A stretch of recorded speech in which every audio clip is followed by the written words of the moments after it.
Live from Nevada, welcome race fans one and all back to Green Flag TV, where this afternoon we're set to go gambling as we enter the back half of the regular series season. Welcome to Las Vegas Motor Speedway and to the High Tide Racing Guardian Premier Series. My name is Ola Ramble alongside Austin Edstrom. We're bringing you all of racing action from start to finish here this afternoon on this absolutely fantastic Monday night.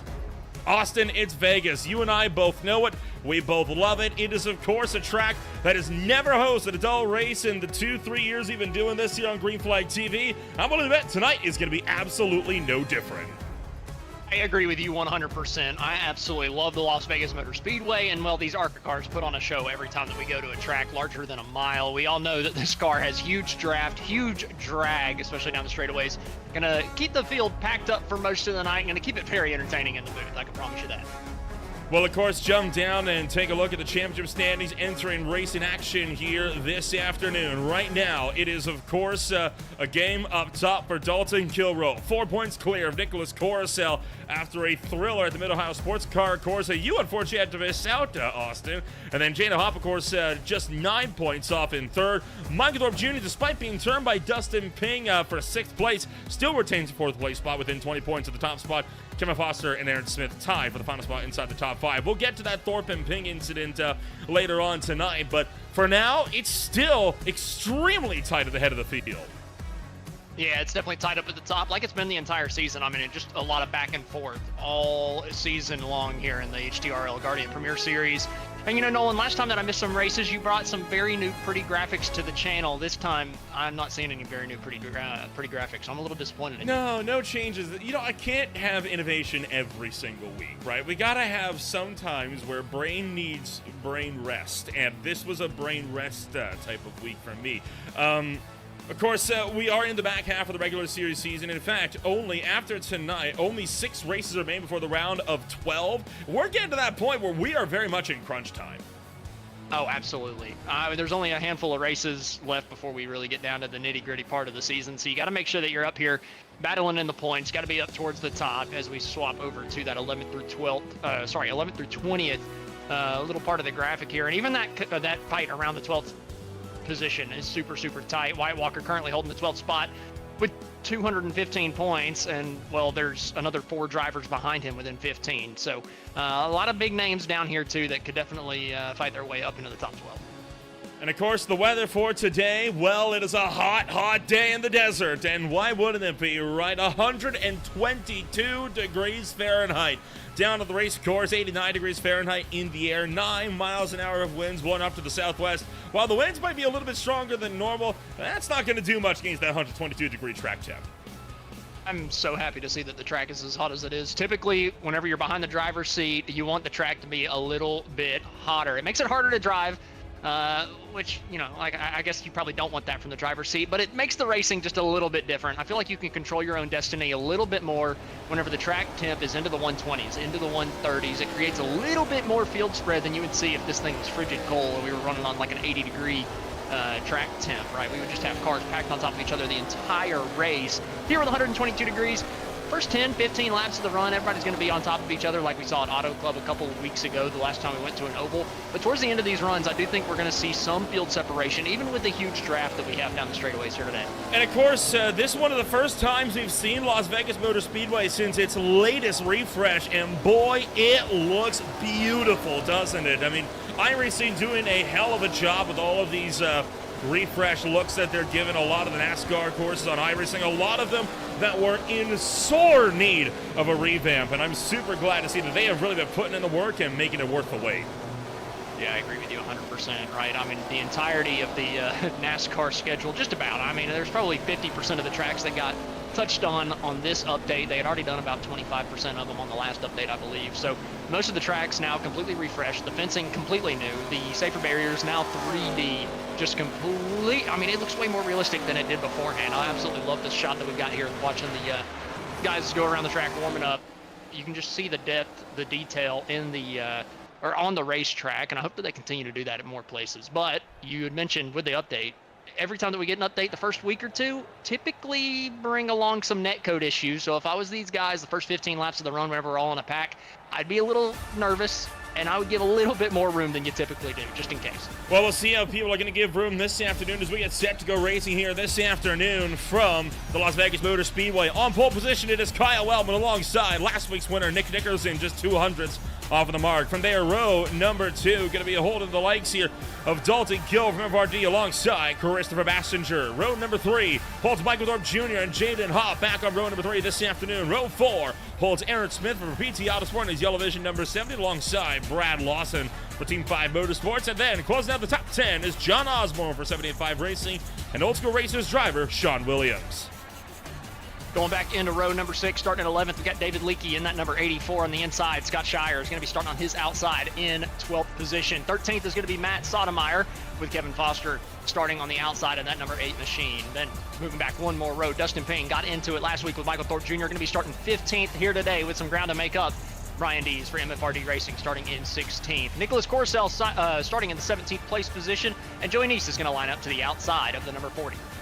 And then back into row number 10, Paul Sathmary in the number 24, and then Thomas Mitchell lining up on the outside in the number 68. Sathmary went tumbling down the front straightaway. His last trip out here looking for more this afternoon. Tanner Marr down to 21st alongside the Canadian Larry Bell. From there, it's Michael Ashmore 23rd, Wyatt Walker at 24th. 25th and 26th holds race sponsor Matt Crockett alongside Caden Gargiulo. Then there's going to be Connor Gibson and Michael Keithley. Rounding out the top 30 is going to be Ricky Hart Jr. making his first start of the season alongside Jeremiah Hobbs, alongside Robert Lukens and Mike Masco closing out the field. Just one pace lap here at the Las Vegas Motor Speedway. Kyle Wellman up on the pole. How about a job from Kyle Wellman in that number 42? He was bad fast at Auto Club 2 weeks ago. The last time that we went to an oval, just got caught up in other people's mistakes. Got turned around coming down into turn number 3 by Brian Dees. But he's rebounded with a lot more speed here at Las Vegas. I was not shocked at the speed at Auto Club because Wellman's just good at Auto Club, but for him to put it on the pole here at Vegas, that's kind of a statement. Maybe Kyle Wellman's found something a little bit more than what he had in the past. So the pack going to work their way around through turn numbers 3 and 4. And as always, we're happy that you are joining us here for racing action on this fantastic Monday night as the iRacing pace car works its magic down into pit road. And it's time to get the party started. It'll be in the hands of Kyle Wellman as he leads the way into the Echo Park restart zone. It's time to go, go, go in America's gambling capital. 2 by 2 all the way through the field, down into turn number 1. The field funneling down into the corner, into the banking, ripping the car around as fast as they can, just about full throttle here on the opening lap. Wellman stretches out that lead, able to clear completely off of that bottom lane, pull up to the top side in front of Nick Nickerson, and he's got a bit of a gap coming down the back straightaway, not under pressure here coming down to turn 3. Kevin Foster has been slapped with a black flag early in this one. Not sure what the cause is for, but it is for some kind of restart violation. Kyle Wellman leads the way at the end of lap number 1, while Foster maintains that run towards the tail end of the field, and he is going to have to come to pit road to get that serve. The problem is, not a good way to get down there right now. No, kind of tough here in the opening laps, but you got to serve that black flag within 3 laps, but he's still stuck on the outside line. Oh, that Thorpe Jr. way down to the bottom side of the racetrack. He was 3 wide through 1 and 2. Maybe a little bit of contact coming off at turn 2. Thorpe gets it back on the surface, able to go around turn 3 and 4 with no problem, as Kevin Foster still stuck on the outside groove, not able to get down to pit road. Still struggling to make his way down to pit road here this time around, and Brad Lawson putting down the fastest lap of the race. Make that actually Connor Gibson putting down the fastest lap of the race this time by. And in fact, Kevin Foster, in fact, looking like he may have argued his case to race control. That black flag has been cleared. He is clear run. Nick Nickerson, meanwhile, to the front up top out of turn number 2. Well, a little bit of correction for you there in just a second. Side by side still for the race lead. Nickerson has the run on the top side of the racetrack. Wellman can side draft him back, but they actually trouble on turn 4. And then Ricky Hart Jr. around, and so is Kevin Foster, in fact. They're both off. No. You were saying, though. They cleared Foster's black flag and reassigned it just so that he would not get that 3-lap disqualification. They didn't want to fully disqualify him, but he tried to get down that lap anyway, and it seemed to have taken Ricky Hart with him. I kind of like the idea of, clearing somebody's penalty, right? I mean, like, it's one thing if they're just refusing to come down, but that's a case where the heck was he supposed to go, right? I mean, you can't just, slam the brakes and jerk that car down to the inside, and, We'll try to get a look on what happened here coming off of turn number 4. It was him hitting the brakes, trying to get down pit road. Boy. Ricky Hart just did not have an idea. Foster did a decent job finding a gap, but I imagine he thought that Foster was going to know that he was coming down pit road with everybody knowing that he had a black flag. Unfortunately, Ricky Hart just didn't really understand that Foster was going to be coming down that time. And like you said, I like that the admins gave him the opportunity to let that stretch out another lap. But unfortunately, he's stuck now serving a speeding penalty because he got punted down pit road. Tell you what, he did a good job on keeping it out of the inside wall at least. That could have been far worse for him.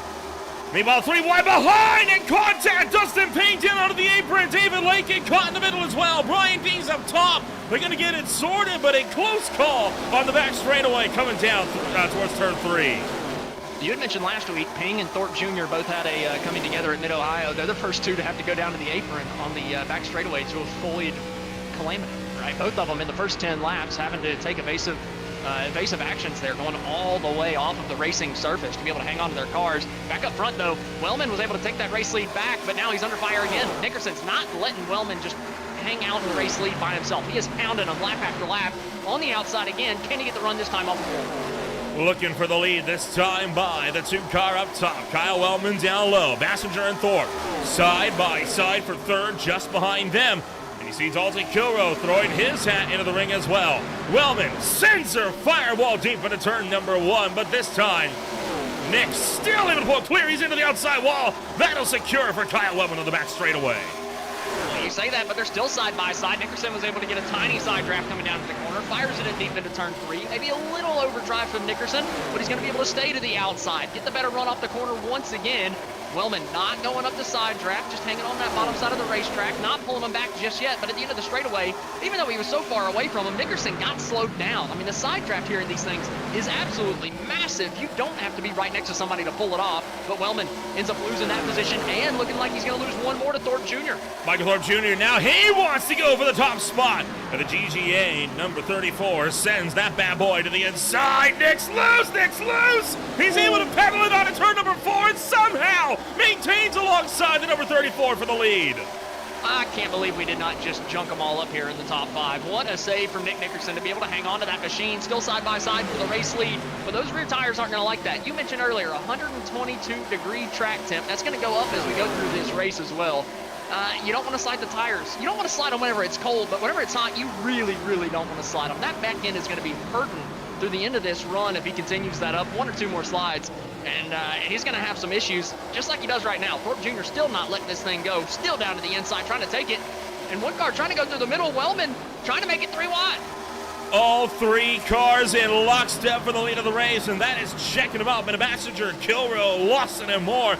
Top 7, all within half a second of the race leader.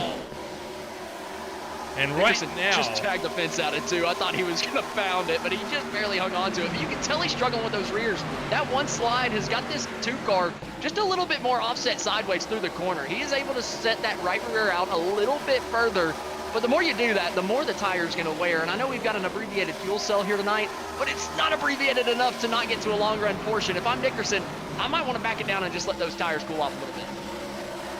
Thorpe still maintaining that run all the way down the front straightaway, and what a fight it is turning out to be. Kyle Wellman now trying to lunge his way up and around the high side as well. You're right on board with Christopher Bassinger here, as he does his darndest to try and keep pace with the top 3. Oh, and here comes Wellman on the outside. He got a huge run out of turn 4. How about this from the 42? He lost the lead, fell back to 3rd, and now already to the outside of Nick Nickerson, trying to take it back just a handful of laps later.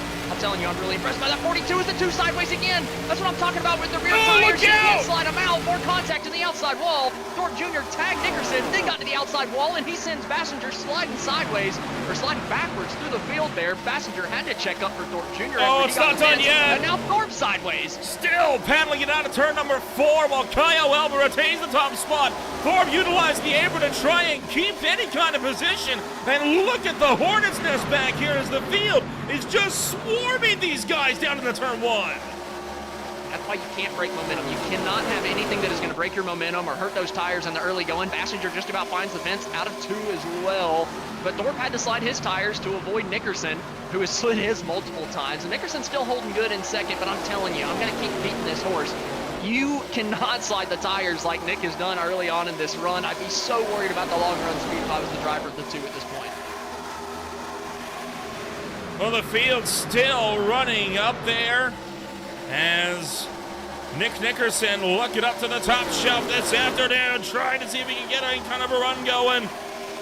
And trouble for Thomas Mitchell. Mitchell has found the wall big time. He's got to be bull flag. Yeah, big problem at the back of the pack, but up towards the front, we're still all modified back racing, honestly. Oh boy. Cover coming off your, coming off of turn number 4. Getting a look at what happened to the 68, coming down to the bottom of the racetrack, right in the middle groove, just gets sideways like we've seen Nickerson do, and then hits the apron. As soon as he hits the apron, the car hard corrects to the right. It's up right there for the 68 early going. Or in the early going, but back up front, it's still just a huge pack, right? The top 10 all under a blanket. Oh, Wellman tried to go down to the bottom, but Kilrow was there. Now he's going to wash back up to the top, cover off Nickerson. Wellman's going to hang on to the lead as they're side by side for second, but not for long. Nickerson has that position, and they could be 3 wide for third here, coming down to 1. This is unbelievable, and when is that other shoe gonna drop? That is my big question right now. This pack is just going at it non-stop like there's no tomorrow. And I am frankly scared a little bit of what this could lead to. A crash up here could easily take out half the field. That's the lap car. Kevin Foster, he had to serve his penalty up towards the front. Jaden Hopp all over the back bumper of Nickerson. He's going to duck down to the inside of the racetrack, try to take that position away from Nickerson. Wellman blinking out a little bit, coming down to 1, able to hang on to the race lead. Nick Nickerson, though, going to lose the second place position. Look at Jaden Hobb down on the bottom of the racetrack, just wrapping that white line.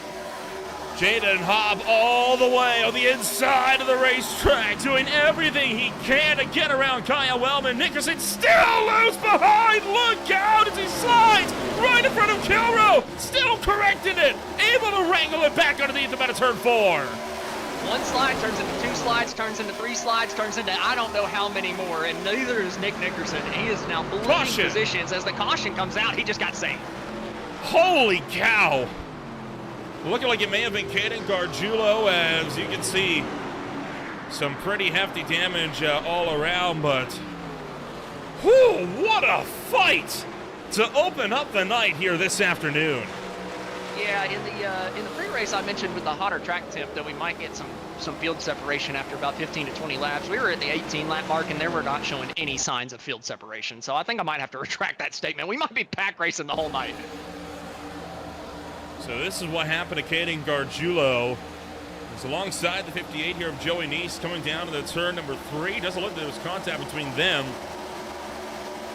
Or maybe there was. Oh, Gargiulo got a bit loose. These took the air off him, and around goes the 65 hard into the outside wall. Ashmore caught a piece as well, and that is what puts us under the yellow flag for the first time tonight. Man, that was a ridiculously eventful first 18 laps, and like I'm gonna harp on it again just because it was kind of the story of the first run. Nickerson is obviously stupid fast. He's got the speed, but if you have one little moment, one mistake where you let those back tires slide, you don't get them back for the rest of the run. Unless you back down like crazy and let everybody else run off their stuff, you're just not getting that grip back at any point. You've got to wait until you can come down and get tires, and that's. I thought that the temperature was going to make it where the field spread out a little bit more. It's not. But the temperature's definitely making it where if you slide the tires like that, you're going to get hit harder with it if the caution doesn't come out. I'm telling you, we were a handful of laps away from Nickerson dropping outside of the top 10 just off of that slide because it turned into 3 or 4 different slides throughout the rest of the race. Very unique pit road here as well, a curved pit entry, a curved pit road for the field. It really kind of shakes up the running order. Jaden Hopp, Kyle Wellman winning the race off pit road. Aaron Smith in 3rd, Dees 4th, Williams 5th. They all took fuel only on their pit stops here, Austin. Everyone, just about everybody else all through the field took tires save for Marr, Satmary, Keithley, and Bell. And I think Shire took 2. They've got 4 sets that they can put on. 5 total in the race, 4 behind pit wall, right? You start on one set, you got 4 behind pit wall. And taking one at lap 20 here, whenever you've only got 5 sets, I mean, you're a little ahead of schedule, but I feel like you're going to get that long run at some point to where you would have wanted to take tires there and save a set later. But I get what, you know, I kind of get what Hop and Wellman and all these guys are going for in the early going. A lot of times you would rather save the set right off the bat, make sure that you got something extra sitting in the pits late in this race just in case you get that late race caution. So I kind of get what Hop and Wellman are doing. It's going to look really good if they get a caution at about 10 or 15 laps and they get to come down and put on tires again. But if this is the long run, right? If we run 30, 40 laps on this stint and these guys on the older tires sitting up here just kind of have to deal with it, it's going to be extremely frustrating for these guys. They're just going to bleed positions. I think they can hold on for a couple of laps here, especially Jaden Hop being in the clean air completely by himself. If he clears Wellman on the restart, I think that he can hang on for a little bit just from that clean air. But once you lose it, it's just so hard to hold position on 20 lap older tires.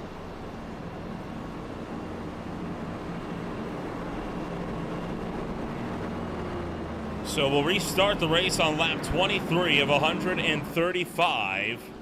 Still a long way to go in this one. I mean, this field not safe by any stretch of the imagination. Kevin Foster, after taking the lucky dog free pass, going to get around and go to pit road, get his fuel-only stop done.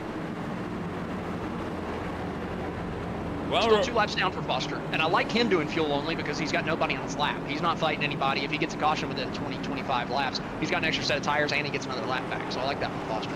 We're about to see as well what the fresh tires are going to be like in relation to old rubber here, especially on this blistering hot racetrack.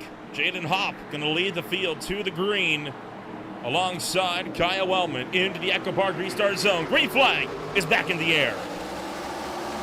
Hop out to a good restart, and able to take the race lead all by himself. Wellman did not get a good jump on the outside groove. Aaron Smith's going to clear him for second place. Through the course of that run, Hop started at 30.7. His last lap in that run was a 31.6. So we had a full second of fall off over the course of that run. So if you're Hop, Smith, Wellman, anybody that did not take tires, you got to be careful. You're kind of just a roadblock for a lot of these guys on tires. So just hang on to it. Brian Dees, he's just getting out of everybody's way. I think he's on that same strategy. He's saying, please just keep me out. But man, he put himself 4 wide. Just able to hang on to it in the middle as Nickerson. Well, they're able to hold it together as they went 4 wide in turn 3 there. Dalton Kilroe not giving a crap. He is just going full send right now. Trying to pick off cars as quick as he can to try and put as many cars with himself and fellow fresh tire competitors like Chris Bassinger as he can. Also trying to get to the point early on, so we can try and make something happen up front for the lead as well. Yeah, Kilroe's saying, I've got tires, excuse me, I am coming through, and you're not going to do anything about it. Already to the outside of Aaron Smith here, down the front straightaway. Just got crazy speed in that number 41 after taking the 4 tires, and I thought Hop would be able to hang on a little bit. He's going to have another couple laps in it, but Kilroe is coming, and he is coming fast. Nickerson to the outside, Thorpe to the outside, and more. While the rest of the field works in lockstep, coming off of turn numbers 3 and 4, still double file further back to the field with the likes of Osborne, Gibson, Sotomayor, and more, all under a blanket as they try to scramble. Whoa, heads up, look out, Kyle Wellman, loose out of turn 4. That's what you got to be careful of, not taking that tire, those 4 tires on this pit stop. You know these guys were getting loose towards the end of that run. And if you didn't take tires, you're just kind of building more and more loose throughout the rest of this one. Wellman and even the guys that are still up front, like Smith and Hop, are just praying for a caution within the next 10 or 15. Christopher Bassinger to the inside. He's going to take the lead away from Dalton Kilroe for the first time tonight. The big question is, will he be leading the lap at the end of lap number 26? He will not. Kilroe going to get around the outside of him and prevent him from leading another lap this afternoon. Paul Satmer looks like he may have had troubles as he is hemorrhaging positions down the pit straight, while Bassinger and Kilroe continue to fight it out for the lead. And Bassinger just about cleared coming off of turn number 2, just was not able to do it. Kilroe able to hang on to the right rear quarter panel of that number 15 and then power by down the back straightaway. Then down into turn 3 and 4, Kilroe just drives it in deeper, trying to use that momentum on the top side of the racetrack to clear the 15. Looks like he's going to be able to do it out of turn 4, but Nick Nickerson comes with a huge head of steam off the top side of the racetrack. Just about got to the outside of Kilroe. Couldn't do it before we get down to 1. Coming around, down, back into turn numbers 1 and 2. Kilroe really fighting to stay up top. You see how quickly the field is fracturing back here as well, though, as a result of these extremely hot track temps. It's so hard to stay packed up to the cars in front of you the further back in the field you get. Yeah, we saw him do it a little bit better on that first run, but here in the second one, like we have mentioned, there are a couple older tires mixed in. So it just takes one corner of getting hung up behind a guy with older tires for all of a sudden there to be a gap made in the middle of the racetrack. And we're seeing that the top 5 have separated themselves. Then there's 2 older tired runners in 6 and 7, and then it's a big gap behind them to the rest of the pack. And I just think a lot of these guys have gotten held up by some of those tires. If everybody gets on the same tire strategy again later in this race, I think we're in for more pack style racing, like we're seeing up at the front between the top 5. These guys not giving each other any space, not giving any room to each other, just swapping the lead back and forth. Nickerson now the guy up on the point. Dustin Pink though trying to take that away from him. Dustin Pink trying to take that spot away. Kilroe, Bassinger, and Thorpe all in the mix here as well. And that scramble for the top 5 as Dustin Pink now hunts to the inside. He looks to go to the lead of the race. And the 2 car retains for one more lap. Side by side coming down into turn 1, Ping looking for the race lead. Gonna be tough to get that done around the bottom side of 1 and 2 without any help coming down on the back straightaway.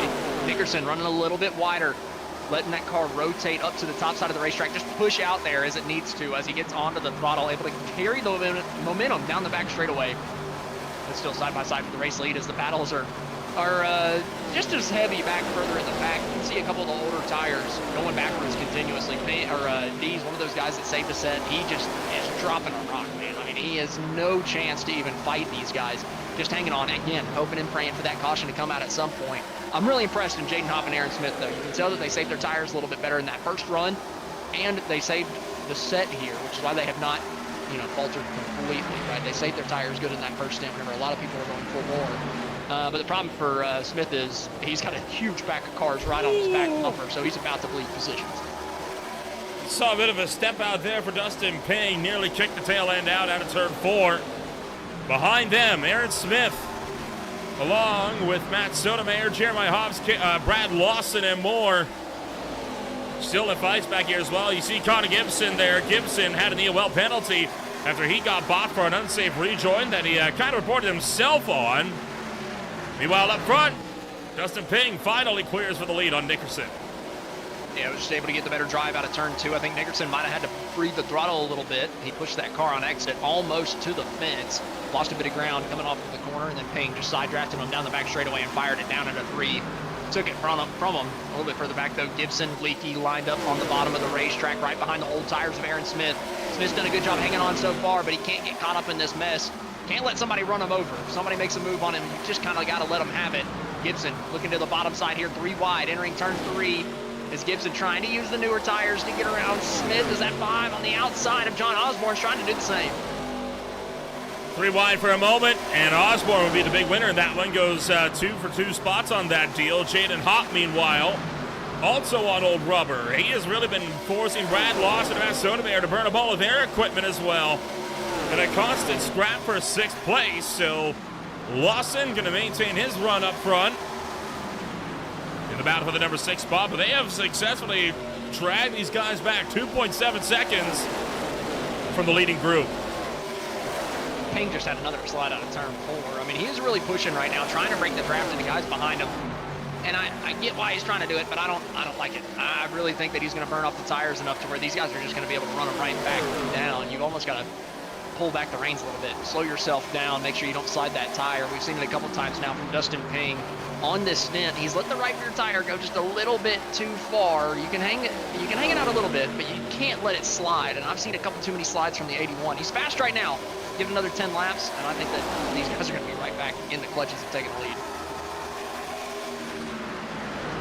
Now, so far, this green flag run still looking good as Christopher Bassinger up to the outside, clears from Dalton Kilroe. Even back here, the field is starting to get a bit more single-filed out. Let's check in on the third-ish pack back here. See a lot more battles kind of more loosely tied together rather than in full bore with one another, but that doesn't mean that they are not fighting or not willing to fight just as hard for these spots at the very tail of the field. Yeah, all these guys fighting. And now Kevin Foster here on the outside of the racetrack, he's still 2 laps down. He's just hoping for a caution. He's the first car that is tallied at least 1 lap down. So he would get the free pass at this point if a yellow flag does come out, and he saved a set of tires. So he's just back here with a couple other guys that decided to save tires as well. Right? Like Nicholas Corcel, I can't tell you for sure that he saved tires, but look, he's second in points entering the race today, and he's running 26 on the racetrack right now with no damage. I got to think Corcel saved tires on that pit stop as well. That's why a lot of these guys are just kind of struggling and straggling off the back end of the field. They're just not in touch with these couple of lead packs, and well, it's just because those tires are already killed on those vehicles. Oh, trouble. St. Mary around entering pit road, and he has been given a black flag as well. I'm willing to bet that might have either been for unsafe or for speeding. Sideways on the way out, and no, that he did not mean to go down to pit road at all, but does a great job to lock it down and avoid the wall. Yeah, that could have been a lot worse for St. Mary, but I say that. He's going to go at least 1 lap down, probably 2 laps down, and at that point, that could ruin Kevin Foster, right? Him being 2 laps down, having St. Mary now serving a penalty. If St. Mary comes out in front of him, Foster's going to be kicking himself, thinking, what the heck, man? You got to be kidding me. Just losing his lucky dog opportunity. Because, man, the guys up front are still just kicking it sideways, having all types of problems. Passenger just found the fence out of turn 4, able to hang on to it. Oh, well, and here's Kevin Foster doing a little bit of dirt tracking down the front straightaway. And no idea what happened to Kevin Foster here. He has not been given a black flag, but he was driving slowly. He has got Larry Bell behind him. He is loose. Bell just avoids him. Foster kicks the tail end out. Slide. Locks her down to the infield and manages to pull it up. I mean, he's still 2 laps down, but that just increases the odds that St. Mary gets out in front of him. I'm looking at St. Mary on pit road right now, though. Still stationary, and Foster's coming.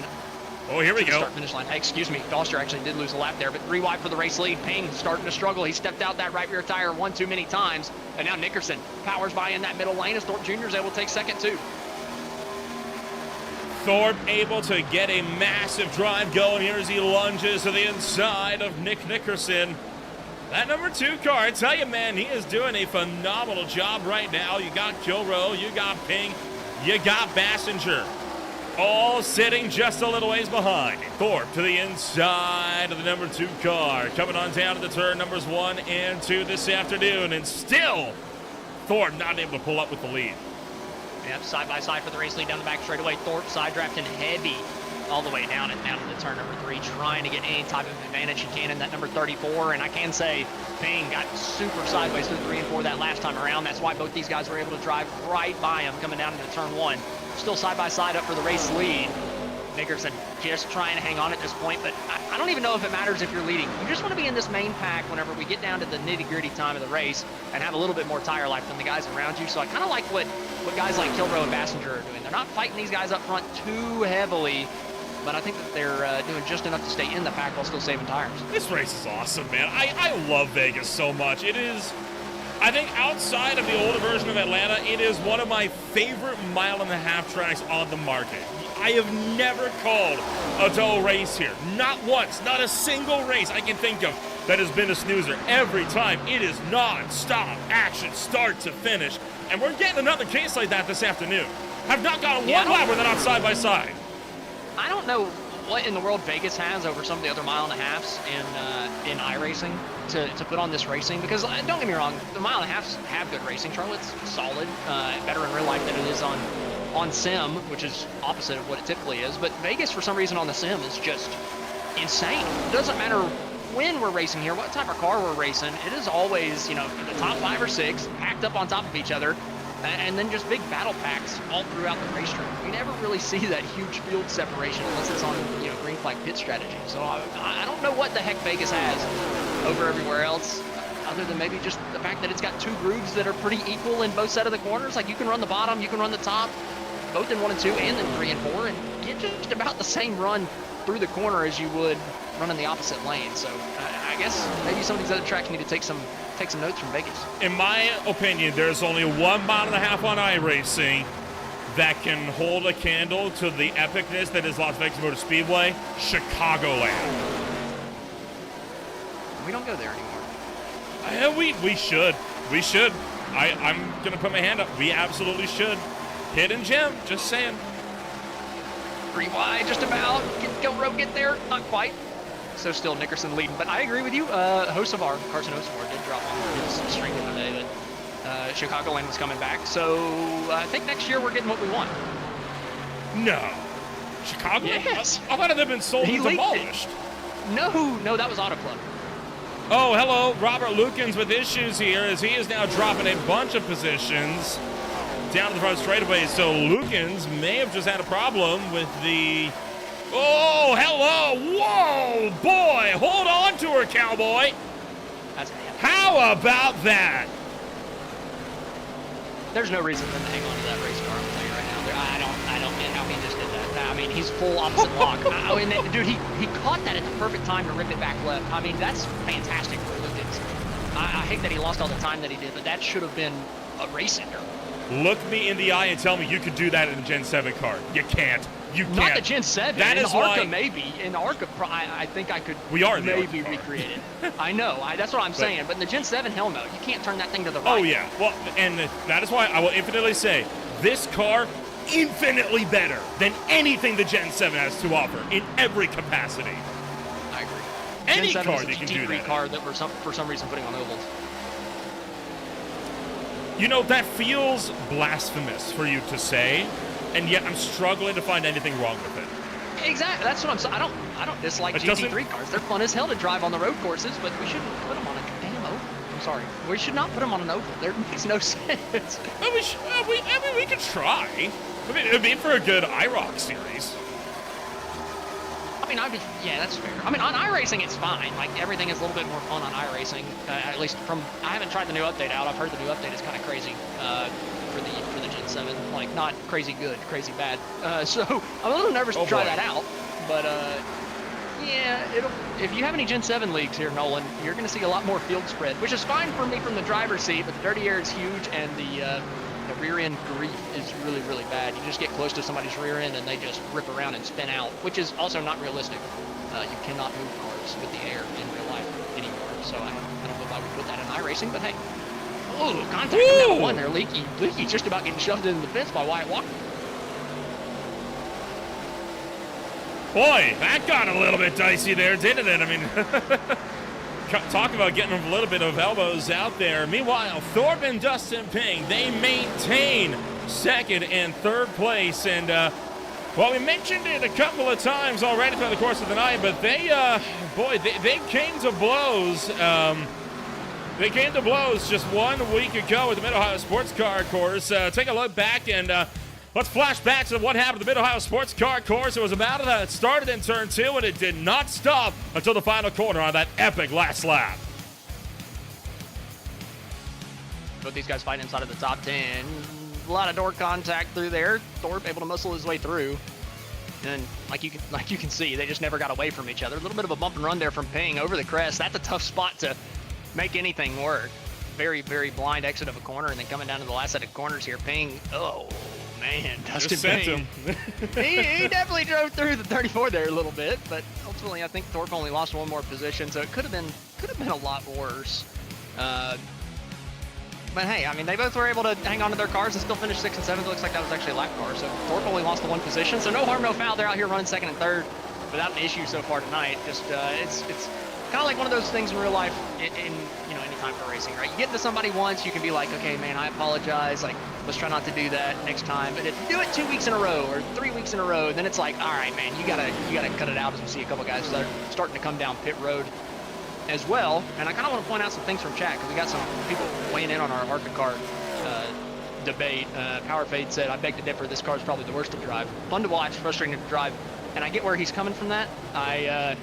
I don't care for the pack racing driving myself, except for like fun races. I think that's fun, but I like how the car gets around the track by itself.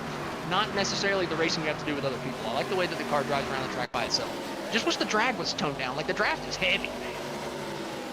Trouble for Kyle Wellman as he lost her in turn number 4, slid all the way down to the pit road, but again, I think that curved pit road making it really easy for drivers to be able to lock it down here this afternoon. But, like you say, I mean, hey, sometimes people just got to learn how to drive a Gen 7 car, right? And a lot of people don't if they don't know how to drive it properly, like Benjamin Lacey has pointed out as well. And I feel like it's a very fair argument. There's ways to race it properly. I think the Speed Cup Series on Thursday is a great example of a bunch of guys that know how to run that car. They put on great racing every single day of the week as well. I can't wait for them to return in July.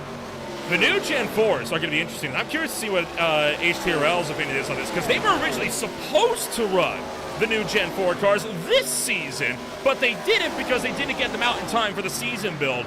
I'm very curious to see if they're going to switch them. I hope they do, because the last time these guys ran Gen 4 cars for Season 2, oh my gosh, that season threw up some of the most memorable finishes this league has seen, this channel has seen. You talk about memorable moments, though, I mean, if I may direct the conversation back to that incident for 6th place at the end of Mid-Ohio. You know, both drivers, you know, you normally expect to see some animosity there, but, you know, Thorpe and Ping, they sat it down, they talked about this, and you know what, hey, that's racing. Thorpe doesn't hold it against Dustin Ping. He had a lot of fun doing it, so it was a case of no harm, no foul is, I think, the call so far, provided it doesn't happen again. Yeah, that's kind of my point with it. It's like, if you keep doing it, then it's where the problem kind of starts lying. Everybody's gonna, right, if I was out here, I'd make contact with somebody, probably piss somebody off. It's just a part of racing. But if you keep doing it to the same guy over and over again, that's whenever you really start getting a problem and you start making an enemy out there, and you kind of start getting a bad reputation, which I don't think Ping is near that point. I think Ping's got a pretty good reputation. But, you know, if he wrecks Thorpe Jr. again in the next race or two, then maybe you start changing your mind if you're the driver of the number 34. Or his dad in chat. I imagine his dad might be going pretty crazy in the chat if Ping got him again. And I wouldn't blame him. I wouldn't blame him. I'm telling you, I really wouldn't. Michael Thorpe Sr., if you're listening to this, you're an icon here in the broadcast booth. It's been made official. I mean, he's here every single week cheering on Thorpe. I love the commitment. I think that's, he's not the only one. Patsy Steele's often cheering on their own fans as well, like David Lakey. Well, and she was asking where Lakey was running. David Lakey's running in P12 right now, Patsy. He's having a pretty good night running inside of the top 12. Still coming up on those green flag pit stops within the next 15 laps for cars that got tires. Here's Ping coming down. Or sorry, D's coming down. Colin, yeah. They're not the same number. They're not the same name. Not even the same car color. How'd you get that confused? Because they both have E in the middle of their last name. That's not a good excuse. You're definitely right. How the drivers have E in their last name? Jeremiah, they make the E sound in the middle, so it just, you know, sometimes it just rolls off the tongue a little different. Hobbs coming down for his pit road, though, or pit stop. But also, Lacey's talking about the Gen 4 in the chat. I'm nervous about it because everything I've seen is they've added a ton of draft to it on the 1.5 miles, and that's kind of one thing I agree with, what was it, Power Fade a little bit earlier in the chat about this car. Like, I don't care for the giant pack racing that we've had in the Gen 7 prior to this update, and even in the ARCA car right now. I love it from the broadcast booth. It's entertaining as hell to watch.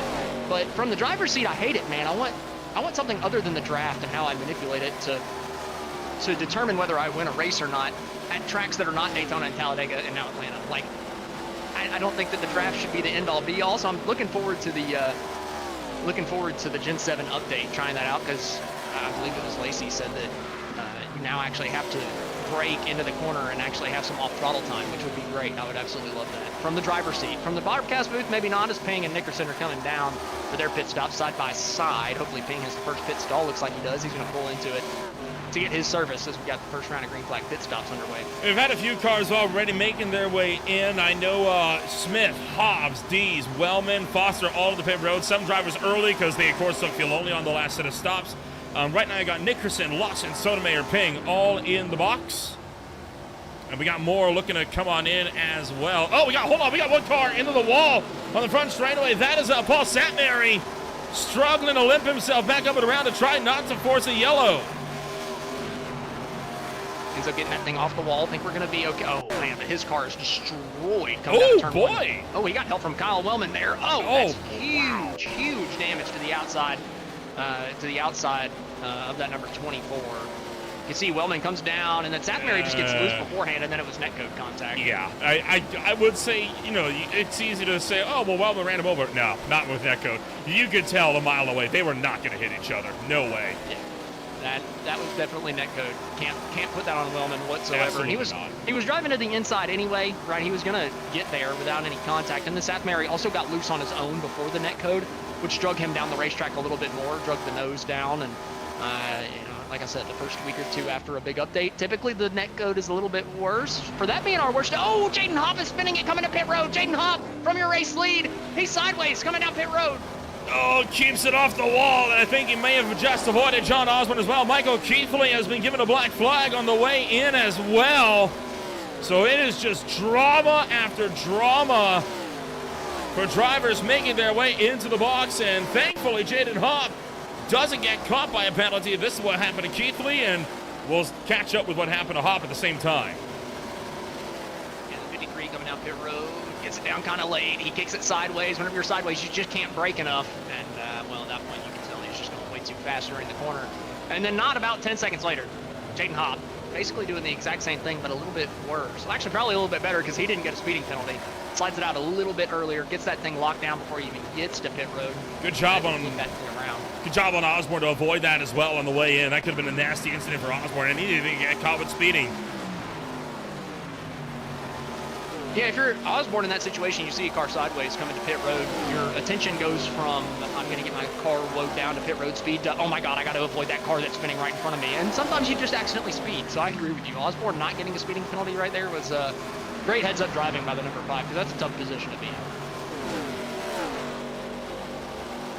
So up front, these are all drivers that have completed their runs. Kilrow and Thorpe are going to be the main two battling it out. Aaron Smith on 10-lap older tires from this pairing. Nick Dickerson also in the fight as well for the number 4 spot. And we have just crossed the halfway point. So far, only one caution on the day coming out 20 laps in.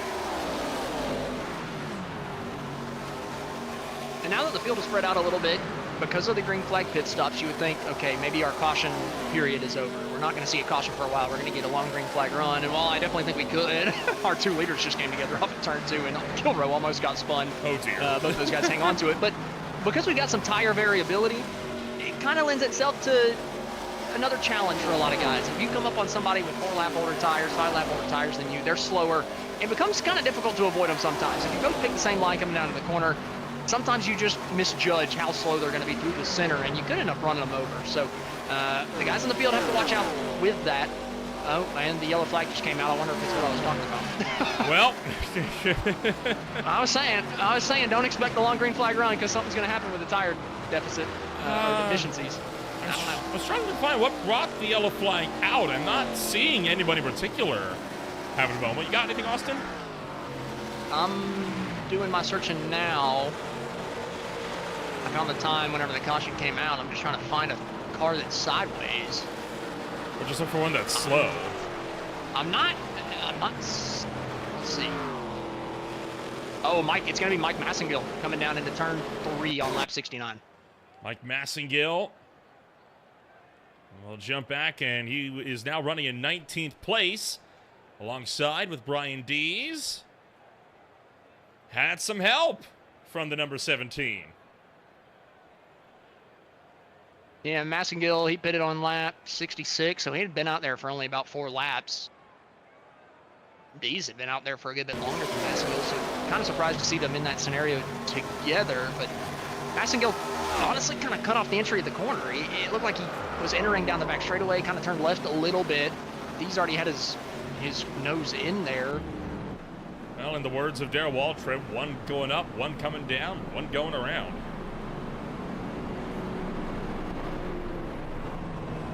Pit stops underway for some of the drivers that were a little bit off sequence.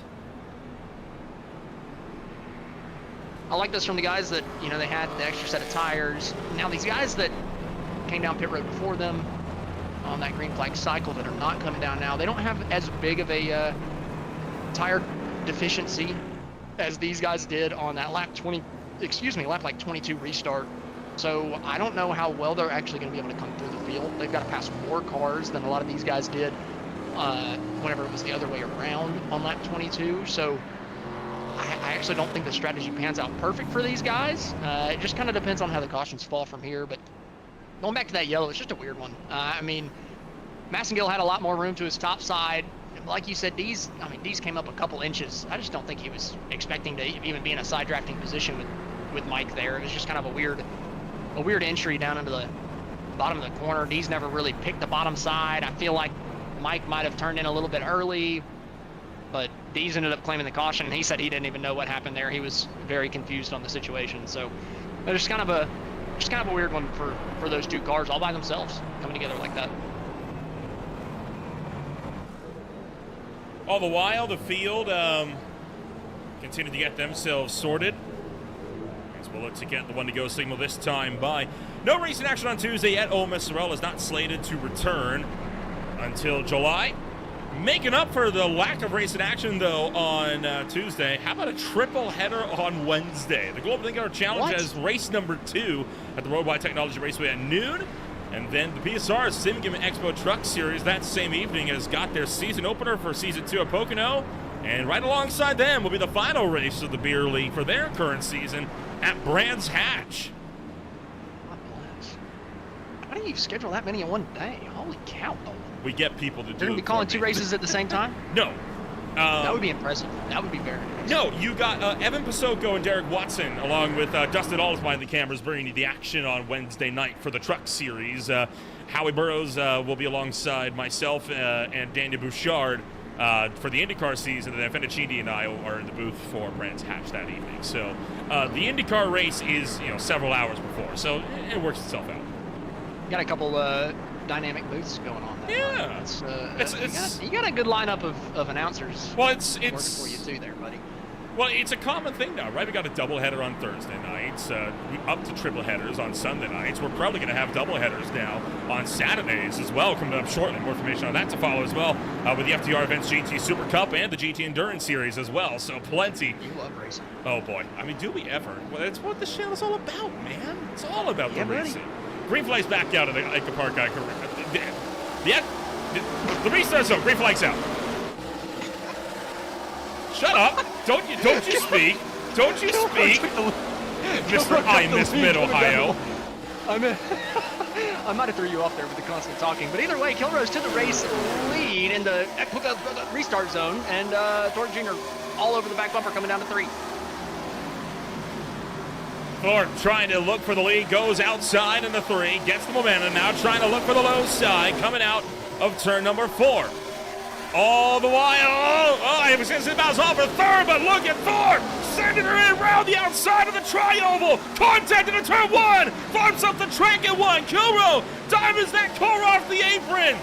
He's going to slide him along with Dustin Payne, they clear for 1 and 2, Nickerson alongside Thornton for 3rd. Well, I think Kilroe turned in a little bit late. Thorpe was trying to dictate the turn-in point there from the outside line, and Kilroe said, no, sir, I'm on the bottom. I get to decide when we turn into the corner. Kilroe able to take the race lead off of that or hang on to it. Thorpe did a great job saving that race car, because that could have been absolutely massive. Nickerson got to the back of him. Passenger goes sideways. What car going flying up on its side, grinding around turns 1 and 2 against that yellow barrier. Who in the world is that? Still sideways, finally flipping once we get down to the bottom. That's Brad Lawson. What in the world happened there? That is one of the weirdest flips I have ever seen in my life. That's something you see in an Indy car, not in a stock car. I've never seen a stock car wreck like that. I mean, the front end came up out of nowhere, and then Lawson going. What? I'm just at a loss for words. I don't even know how to describe what we've just seen.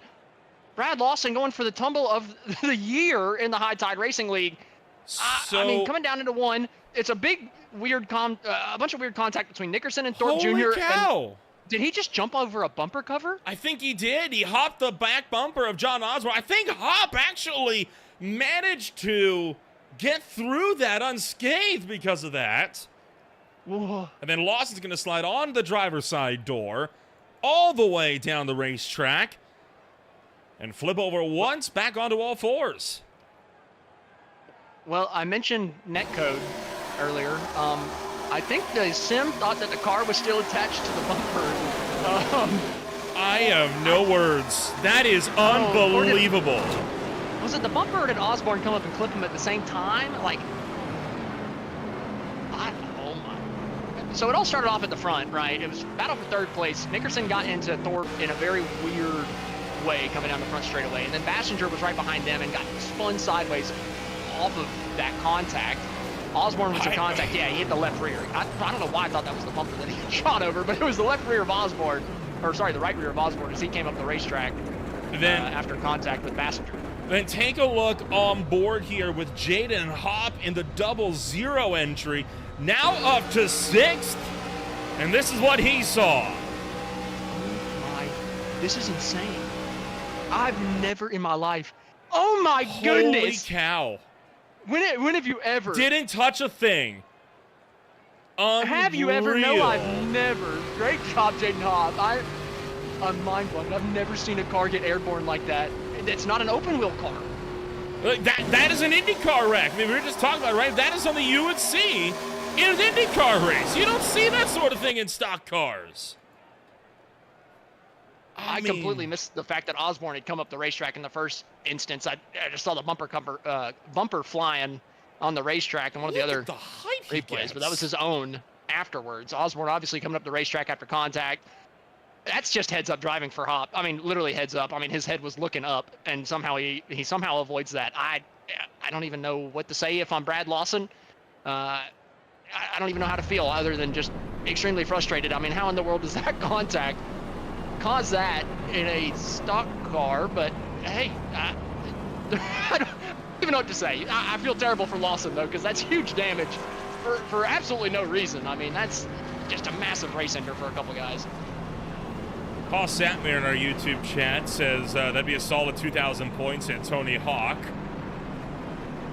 I could get behind that. I mean, that's shades of Driven from the old 2001 kart film. I mean, he looked like he was getting ready to be Herbie, jumping up onto the catch fence and start passing people up on the catch fence. The way that he got up there so fast. I mean, that was ridiculous from Brad Lawson. And the fact that Jaden avoided that as well. This is gonna be with the helmet of that 00 at speed here.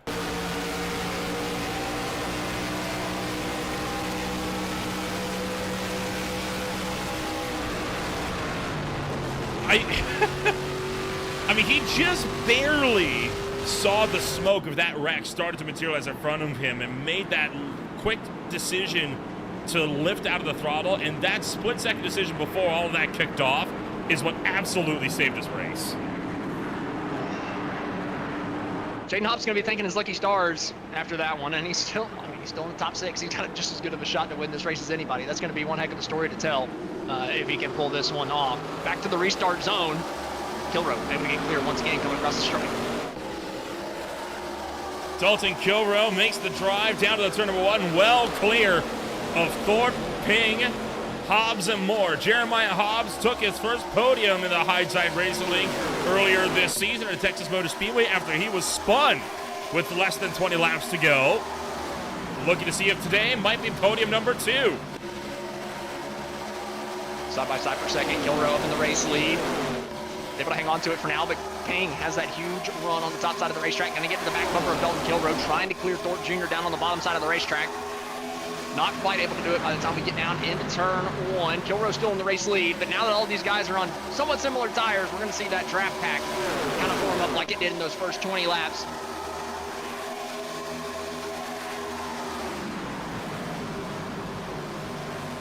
So the fight going to maintain on for the lead. Dustin Ping to the inside of Dalton Kilroe. And the field sliding up at turn number 4. Kilroe looking for the outside. Dustin Ping to the inside. Aaron Smith, fastest lap of the race so far with a 30.401. Just 2th away for the 30.3 second bracket. And all sorts of loose moments coming off of 2. You got to be careful with that right rear tire. I've said it time and time again tonight, but on this early portion of the run, you don't want to slide it. Air though, 3 wide coming off the turn 4. Jaden Hopp stuck in the middle. A little bit of contact with Nickerson coming off the corner. All these guys fighting for 4th place, trying to make it work, trying to make it happen. Hopp still stuck in the middle. Hopp stuck in the middle. Hobbs down on the low side. Nickerson in there as well. And we are officially into the 30.3 second brackets as Kevin Foster puts down the fastest lap of the race so far with a 30.5. Now Ping back to the inside of Kilroe into turn number 3. The Ping Precision Auto Glass number 81 straight through to the lead. Clears Kilroe easily and leaves the way at the end of lap 84. outside here. Nickerson able to get to the inside of him through or into turn 1. Connor Gibson making a move a little bit further back, but Hop looking way to the outside, trying to get to the right rear of Dalton Kilrow through 1 and 2. Can he keep his foot in it? You see the back end stepping out ever so slightly. 3 wide, coming off a turn 2. How about that move from Jaden Hop? Big moves made from Jaden Hop. Dalton Kilrow, Michael Thorpe Jr. also caught up in the mix. Nick Nickerson just behind them, trying to find it in as well. Bit of a scrape to the wall for the 0-0 that time by Thorpe. Squeezed out by Kilrow onto the apron there. For just a moment, Thorpe was able to get back up onto the racetrack before we get down into turn 1. Nickerson now takes the 3rd place spot away from Kilrow. Kilrow lost the lead just a handful of laps ago, already back to the 4th place spot and under fire again. Thorpe down the back straightaway on the bottom of the racetrack trying to take the spot. Don't look now though, Aaron Smith on fresher tires is already up into the top 5, just about all over the back bumper of Thorpe coming on board. Jeez Louise, I mean, this is a wild sight that we're seeing this afternoon, and it is going nowhere anytime soon. 50 laps to go. Still not good to go the distance. These guys have got one more pit stop window left before they are going to be fully safe to go. And now Hobbs squeezing in Connor Gibson there. And he's going to manage to avoid that up top is Matt Crockett in the Liquid Death Mountain Water number 49. Trying to make tracks up top as well as he is into the top 10. Down the last stint, Ping made it 40 laps on that set of tires. Oh, Ping sideways through 1 and 2. Dustin Ping, your race leader, just about wrecked it coming through turn 1 and 2. He got a little bit onto the apron, but he made it 40 laps under that one stint that we had the long green flag run. So you got to think that fuel window is about 40 to 45 laps. Probably can't go much further than that if you can even make it 45. So that's just something to keep your eye on. Still 49 laps to go. Everybody in the field has to come down and make at least one more pit stop. I mean, this race, man, it is something. That would be putting it mildly. Jaden Hop almost got hopped on, and he's up to 2nd, breathing down the neck of Dustin Ping. I mean, this man should be out of the race. He should have a car in his windshield. But instead, he's gunning for the race lead down to the bottom side of 3 and 4, going to get the dirty air, have to wash up to the top side of the racetrack. Ping going to kick the back end out just a little bit coming out of 4 again.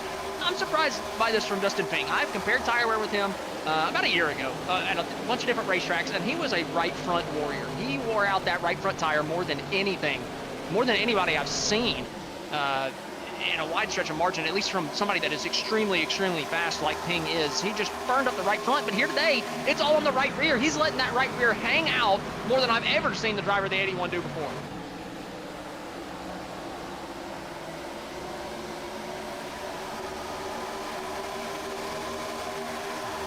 Ping maintains the run up front as Kilrow going to drop out of the podium. Jaden Hop was going to maintain 2nd place, so he is not going to be able to do so easily as Nick Nickerson trying to fight his way up and around the outside line. The 2 car is through to 2nd. Convenient number placement on that one. Meanwhile, Kilrow getting in there for 3rd, trying to make a drive for 2nd as well. Hop and Thorpe maintaining 4th and 5th, with Smith back in 6th. Start to pull away from 7th on down. We've really got a 6-car battle for the race lead here. Aaron Smith trying to get to the outside of Jaden Hop. Coming through 1 and 2. Able to get to the right rear quarter panel. Not quite clear there from Hop. He's going to have to fall back to the 6th place spot. He was just fighting for the race lead, but it just seems like you get stuck on that bottom side of the racetrack. They freight train around you on the top. And you just end up going backwards to the back of that pack. Oh, and Nickerson got a little sideways out of 4. He's going to lose a bit of steam coming down the front straightaway. Smith, to his outside, trying to take the 4th place position away from him as we come down to turn 1. Smith still on the outside, powered by trying everything he can to take it from the 2. I don't think Nickerson's going to have it in him to stay side by side down the back. Not quite. He's going to have to get into a battle with Jaden Hop and potentially lose that spot. Looks like he already has. He's going to find a hole right in between Hop and Leakey. Great run from David Leakey up to 7th.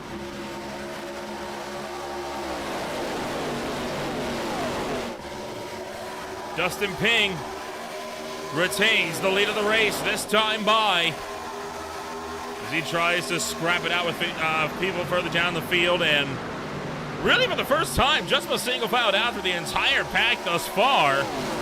Not that we'd expect to see, you know, post restart before our next pit stop window. Sean Williams did try to attack Scott Shire, Nothing came out of that. And then meanwhile, there is Matt Crockett to the inside of Gibson and Brian Dees. Great run from Sean Williams in the 9th place position too, right? You know, he was one of those bubble drivers, a few positions outside of the top 12 in points. He was running in 15th, I think about 15 points behind the 12th place guy in the standing. So Sean Williams, one of the guys that needs a good run more than just about anybody else in the field, currently inside the top 10. Just lost a spot to Jeremiah Hobbs, but if you're Sean Williams, the top 10, the rest of the way to the playoffs, that's exactly what you need. Boy, Crockett got a little bit loose there as he got hung up on the apron. Brian Dees able to look to the inside, pick off the spot as well. Christopher Bassinger looking to the inside, trying to also go and duke it out.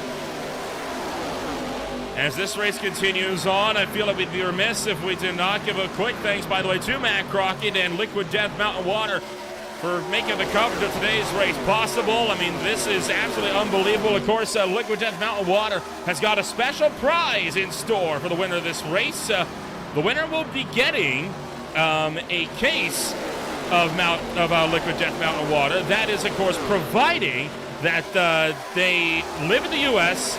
or in an area that Liquid Death delivers to. So, a bit of a prize on offer this afternoon. Nice little added bonus for the winner of the race. Just a little bit more reason to get up here. And right now, the guy that's up there is Dustin Ping.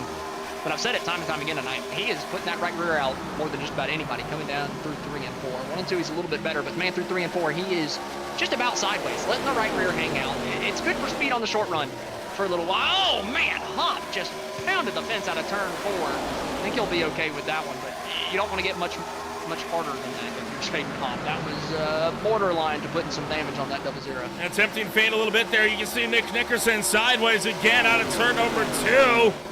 Gets it together before he gets over to the outside wall. Sean Williams tracked him a bit aggressively as well. Joey Neese, by the way, down and in pit road. That would be for his final stop of the night.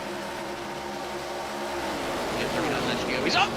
Oh, he's wrecking from the lead. Ping, he set the right rear out too far that time, and the 81 is gone through the dirt. Oh my gosh. Dustin Ping taken out into the infield. And that puts under the yellow flag once again. Oh man, I hate to say that I'm a fortune teller, but I feel like that's what this is, right? He's just stepping the right rear out a little bit too much. He's got the speed, man. He's fast. He's just not backing it down enough for that long run stability. And he's had multiple moments of going sideways. Maybe he saves it, maybe he doesn't beforehand. You can't blame Kilroe for that. He got on the brakes, tried to slow down, but at that point, Ping's already too far gone. You can't just completely stop for him on a dime. Sucks for Ping, but ultimately not much you can do about that if you're in Kilroe's position there, looking to the inside off of 4. You can just see he gets up the racetrack a little bit too much wheel into it while we're also wearing the tires out a bit. Just get it a little too far sideways. We've seen it time and time again from a lot of guys out here. And the field down to pit road. This is the solution for the final pit stops of the day. You're good to go the distance. But we have seen multiple times so far, you know, people getting crazy loose out of 4. So am I worried about that in the first 20 laps of this stint? Absolutely not. But coming down to the end of this run, if we go green the entire way through, I'm super nervous for a lot of these guys. Look at Jaden Hop. What a pit stop from Hop. That was with 4 tires as well. Great stuff. I mean, talk about attacking entry and exit. And, well, Jaden Hop going to be leading the way this afternoon. Well, that's going to put us under the flag once again.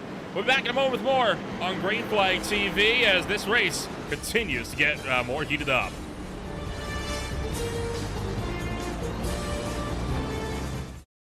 Racing isn't easy, but experiencing it is. iRacing puts you in the driver's seat with the industry's leading sim racing game. Drive on laser scan replicas of the greatest racing circuits from around the world. Go head-to-head against other drivers chosen by skill-based matchmaking to ensure competitive racing at every level. Compete across all your favorite series. In officially licensed cars, engineered to deliver the most accurate driving experience possible.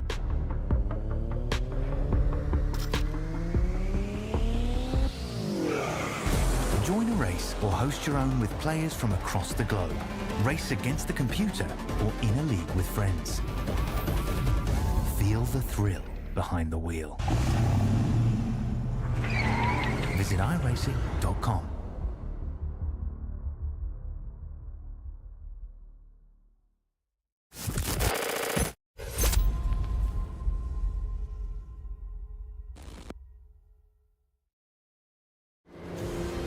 Welcome back to Green Flag TV. Lights have gone out aboard the iRacing pace car, and this race is only getting started as we've got 35 laps to go as we take the green flag. If you're just tuning in, welcome to the High Tide Racing League Guardian Premier Series. My name is Ola Ramble alongside Austin Edstrom. And Austin, dare I say, this has been one of the best races this season so far by a long shot. Yeah, I'd agree. I mean, it's been nothing but slugfest after slugfest. I mean, people throwing heavy rights, heavy lefts at each other the entire time, and I don't think we're done. Right, 35 laps to go whenever we take the green flag right here. You got to have a little bit of tire saving at the beginning of this stint to be able to win at the end if we run green the whole way, but I don't think we're running green the whole way. So the field works out of turn numbers 3 and 4. Green flag is back in the air, and we are back to racing this afternoon. Jaden Hop picked the outside for the start, and he is gone into turn number 1. Yeah, Hop easily clear down into turn 1. Smith a little bit closer to him than we've seen any second place guy be to the race leader through 1 and 2. So Smith could have an opportunity coming down into turn 3 and 4 with a draft down the back straightaway, 2x2 all throughout the field outside of the top 10. The only battle inside the top 10 right now is Thorpe Jr. to the inside of Nick Dickerson coming down to 3. Out of turn number 4, the field still in lockstep as we fire back across the start-finish line as you look on board from the speed shot down to turn number 1. It's going to be a big run from Aaron Smith, but he's not able to get the drive down to turn 1 this time by. Hop still leading the way, and like I said, you got to save the tires a little bit on this stint. It's one of the longest ones of the night. 35 laps is up there. Not quite to that long green flag stint we had in the middle where everybody was on different strategies, but here everybody has a set of tires, a brand new set of tires on their car. Make sure yours are the best through the last 10 laps of this race. You just got to maintain track position here. Stay inside the top 5, stay inside the top 10, and keep the tires cooled down. That's what you need if this thing runs green. Look at Sean Williams really attacking the apron as well there on the front straightaway. He really wanted to get the nose out. And how about Wyatt Walker from back in 20th, putting down the fastest lap of the race? He said, I'm going to go back here. I'm going to get a huge draft and get this bonus point real quick. I don't blame him one bit. Good move from Wyatt Walker back there, able to pick up the fastest lap. That big toe that he gets down the back straightaway and even the front stretch is going to do massive wonders for you if you're not stuck in a side-by-side battle like a lot of these guys are right here.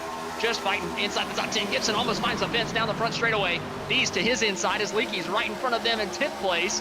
Back up to the front of the field. Aaron Smith still in second. Kilrow right in tow. Maybe a little bit of contact there between Hobbs and Nickerson. That's the 3 and the 2 going at it down the back.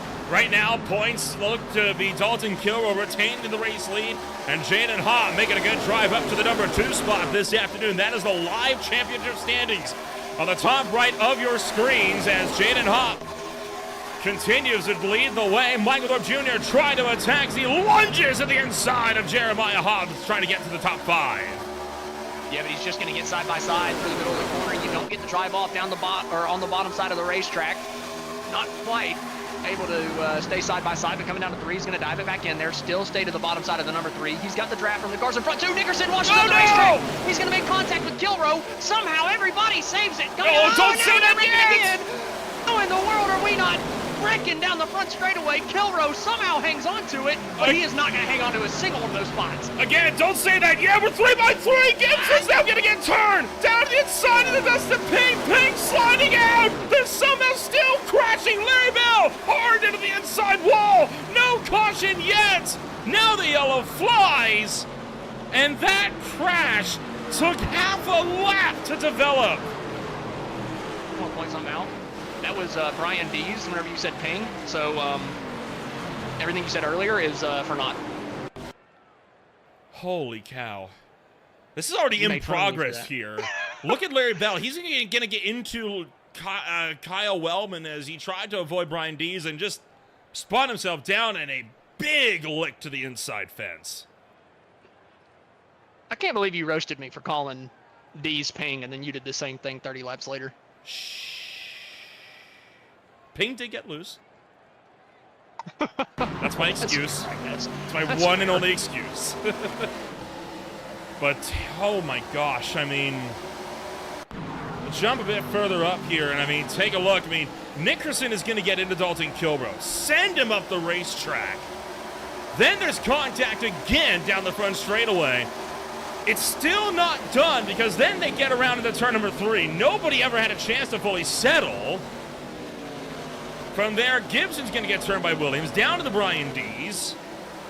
And then Larry Bell trying to avoid, got into Wellman, slid down and big time into the inside wall. And frankly, I'm surprised there was a yellow with how far down the racetrack he was.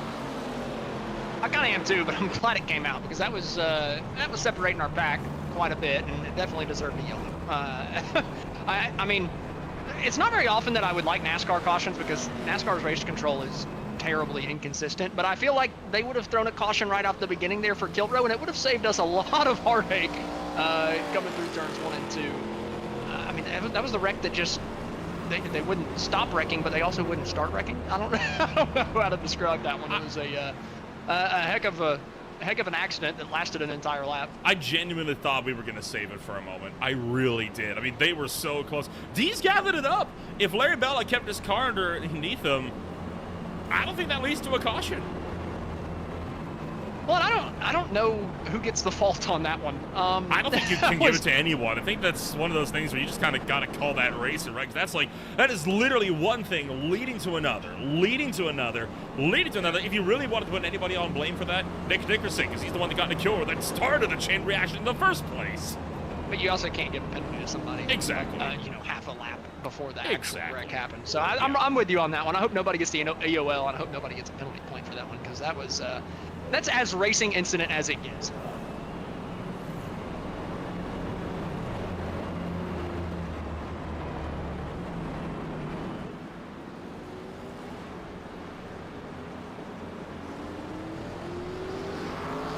Oh boy. Well, there's still 26 to go. It's not done. It's not gonna be done. I mean, you know it's. How long do you think it's gonna be before we devolve into what we just saw again? Because it's gonna happen. I mean, it just takes one bobble, right? I mean, like we've been saying, it was one bobble through 3 and 4, and we end up wrecking out of 2. Most of them aren't going to last that long, but I mean, it's just going to take one little moment, and everybody here is still on relatively fresh tires. We're all going to be packed up in a pack like we're racing at Atlanta. I don't think we're done by any stretch of the imagination. I might give them another 8 laps. Whenever it's 18 to go, I feel a caution around there. I mean, we might get to that point even earlier. I really hope this doesn't devolve into a cautions break cautions slugfest at the end. This has been such a good race so far.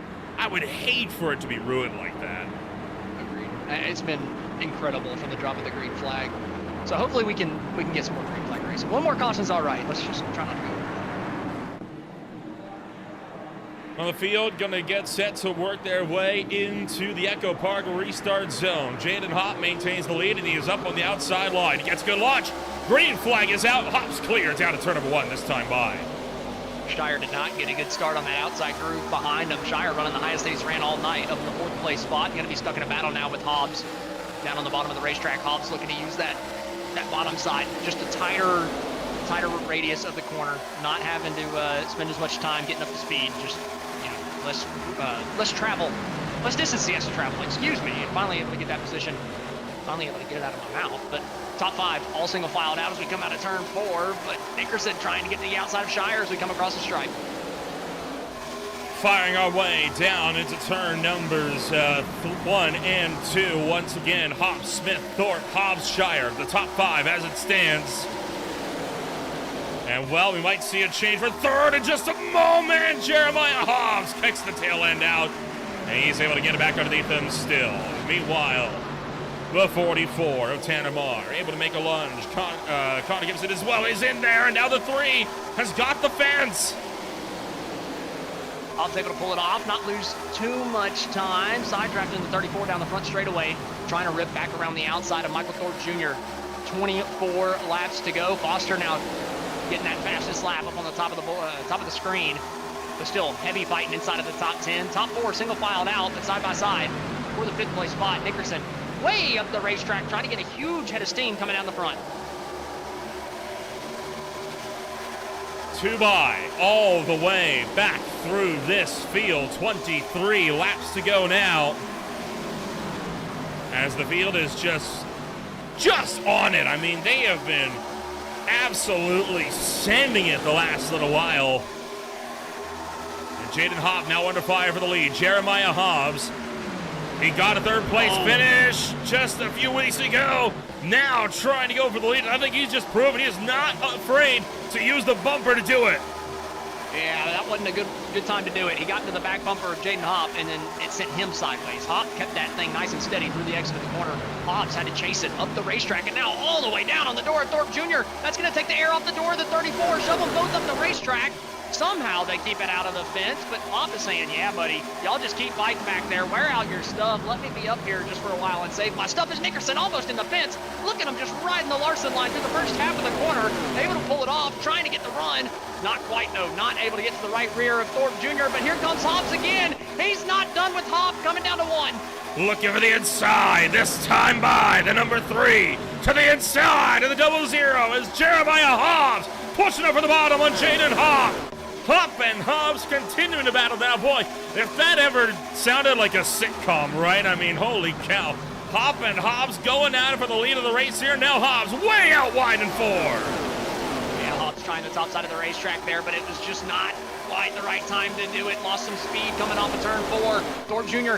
able to clear before we get down into turn 1. And a little bit nervy there as Hobbs getting over the back bumper. He's going to spin Thorpe Jr. down to the apron. And somehow Michael Thorpe Jr. hangs on to the 34. Unbelievable, but that has effectively killed any chance that Thorpe had on winning this race on the green. He's got to hope that this field has some big calamity, or he is done and dusted. Boy, I mean, he slid in front of the 3, and Jeremiah Hobbs did not take kindly to that. That was maybe a little bit too feisty from Hobbs. That had Joey Logano, Matt Kenseth, 2015 Kansas written all over it. That was maybe just a little too far in the aggressive direction here with 20 laps to go at that point. So I don't know. If I'm Thorpe Jr., if I was in the seat of that 34 right now, I would be livid with the driver of the number 3. I can promise you that. Tom Boyd with the driver of the number 3. This is what he saw. He's got Thorpe on the bottom side. I mean, Thorpe really does kind of clear himself, if I'm being honest. I mean, but he didn't slow down Hobbs at all. He didn't do anything wrong, and he immediately goes to the bottom of the track into the corner, and Hobbs just didn't lift him. In a package like this where you're drafting, right? It's just like Atlanta, man. I mean, it's not quite to that level as Wellman way up the racetrack. It's not quite to that level, but man, if somebody clears you like that, I mean, he got clear. He didn't make Hobbs slow down from what I could tell. I don't think that he deserved to get ran into the corner with that. Take a look at the wheel work that the 34 car had. He is now back in 17th, and this nearly ended his race entirely. That's ridiculous. I just don't think he cleared him. Don't get me wrong. Like you said, he cleared himself, but he didn't make Hobbs slow down. He didn't put him in a precarious situation, and Hobbs just sent him down into the corner as soon as they got into the next corner. So I don't know. That was a little too aggressive for my liking, but regardless, Hobbs is still up here, and he's still challenging for the race lead. He sure is, and well, we'll have to see. I think Jaden Hobb may have taken notice of that. He isn't really taking an unpredictable line, so to speak. A little ways behind. The drivers get a bit more feisty back here as well. I mean, everywhere you look, there is something going on, and now Nick Nickerson trying to get up and underneath the 3. The PT Autosport number 70 of Aaron Smith, meanwhile, going to make it 3 wide per second. Contact between Hobbs and Nickerson on the front, and Smith trying to take 2 for 2 down low. How about Kyle Wellman? Oh, there we go. Hobbs came down too much. Oh, That's my. One too many. Big hit into the wall, a massive crash down to the turn numbers 1 and 2. They're still wrecking on the back straightaway as well. As Masco turned to the inside wall, passengers involved. Osborne is in there. A huge hit for the 3, and I'm sure Thorpe's thinking, all right, well, there's a karma for you. Yeah. Hobbs is livid, but I'm going to be honest with you, that was his fault. Like, he came down the racetrack. it came down the racetrack whenever they're 3 wide too far. I mean, Nickerson holds the middle groove here. He doesn't ever come up. I don't see what Hobbs is upset about. I really don't. He turned himself. And then, jeez, that is such a violent hit into the outside wall. And it's not done either because he's going to get drilled by Sean Williams. Satmary caught a piece of him. I mean, the 3-car just punted around like a Beyblade in the midst of all of this.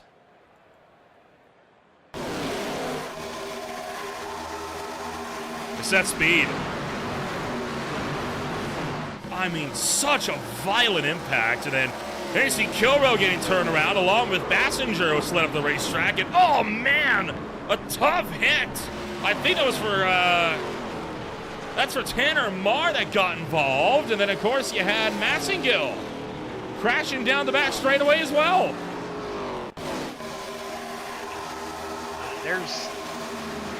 I'm just surprised at how much anger is coming out of the driver of the 3. I mean, he punted somebody down in the 1 a handful of laps later and then turned across the nose of guys that were 3 wide.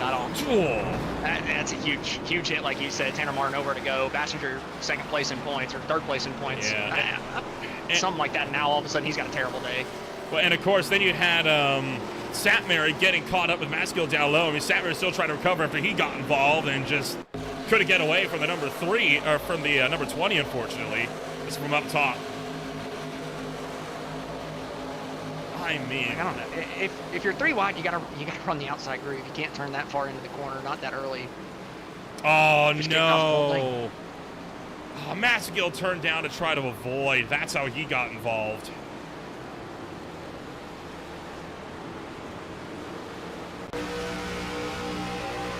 On board with Hobbs. I mean, don't get me wrong. Nickerson could have gotten a little lower, but if Nickerson is right on Smith's door, and then Hobbs drives in on that angle and gets right on Nickerson's door, they're wrecking anyway coming out of turn 2. You just can't be that tight. We've seen it time and time again tonight where the car on the outside gets really close to the door of the car all the way on the bottom, and they both wash up the racetrack, right? So if you give them that little room, you're simply not making the exit of the corner whenever you're 3 wide. So there should have been more room given there. 100%, but it should have been the 3 that gave more. Now we'll restart with 11 laps to go as the pace car driver is hard at work, as he so often is, often with a thankless job on the iRacing service. Someone who's smiling pretty wide right now is Thorpe Jr. He got taken out, able to save that race car, and he's able to also come down pit road and put on 4 fresh tires. So and he's back. Now. He's back in a really good position because I think a lot of these guys up front stayed out, right? Hop stayed on the racetrack. Smith, Wellman, Shire, and looks like that's all of the lead lap cars that stayed out. So you gotta be careful with those top 4. They're on older rubber. Something to pay attention to over the course of these last 11 laps. What do you think? Can we get another caution before the night's out? If we're going to keep racing like that, yeah. 11 laps. If we get within 6 or 5 to go, we'll see this race go into overtime. We're right on board at the top of the iRacing safety car for the restart. As it'll make that sharp left-hand turn to the pit road. Jaden Hopp again with the outside line as he enters the Echo Park restart zone. Green flag. Back into the air, Las Vegas Motor Speedway.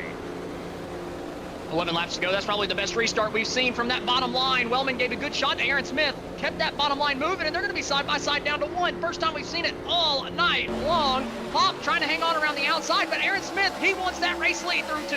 Trying to take the lead away as we head down the Nellis straightaway. Now back around towards turn numbers 3 and 4 this time by. We're all clean and green out of turn number 2. Hop still up front with the lead as Smith trying to put that car in down low. And he'll lead the way still. 10 laps to go from America's gambling capital. And how about this rebound from Kyle Wellman? He's had his issues throughout the course of the night. He was on an alternate strategy right off the beginning, but he got all the way to the back bumper of Jaden Hopp for the race lead there. A little too wide through turn 1 and 2, though, and he's going to be stuck 3 wide for 3rd. Oh, coming off of turn 2, somehow they're able to get it 2 wide for most of the pack. Still 3 wide battle back there in one place or another, but the front 4 still the same 4 guys on older tires. They haven't been swapped yet. Aaron Smith, though, a little little slow out of turn 4, having to go up to the top side of the racetrack. Wellman is going to stick it 3 through the middle. Might have been given a helping hand by Scott Shire, who now takes number 2 away. Look at how much Smith has hemorrhaged spots. 3 by 3 wide through turn number 1 as Jaden Hobb leads the way. Shire down low, Pink in the middle now, and Wellman up on top. We're 3 wide for 2nd, for 5th, for 8th, all the way on back to the field. Hobb is loving this from the race lead. He wants these guys to keep racing behind him. Don't let anybody through on the newer tires, but the new tires are coming. Dustin Ping in the 81, he's through to 2nd. He's got the best shot now to get Hobbs, get that race lead away from him. This is shades of the Chili Willy at the Tucson Speedway with how much these guys are just 3 by 3 wide constantly throughout these corners. That's how multi-groove this track is. Just can't do anything. Dustin Ping going for the lead down to the turn number 3. He took the side trap coming down to the corner. He fires it in deep, trying to take the race lead in just one corner. Ping on the newer tires. He's going to do just that. Dustin Ping, your new race leader. He spun out. Oh! The 91 goes sideways through the dirt, and the caution flag's going to fly again.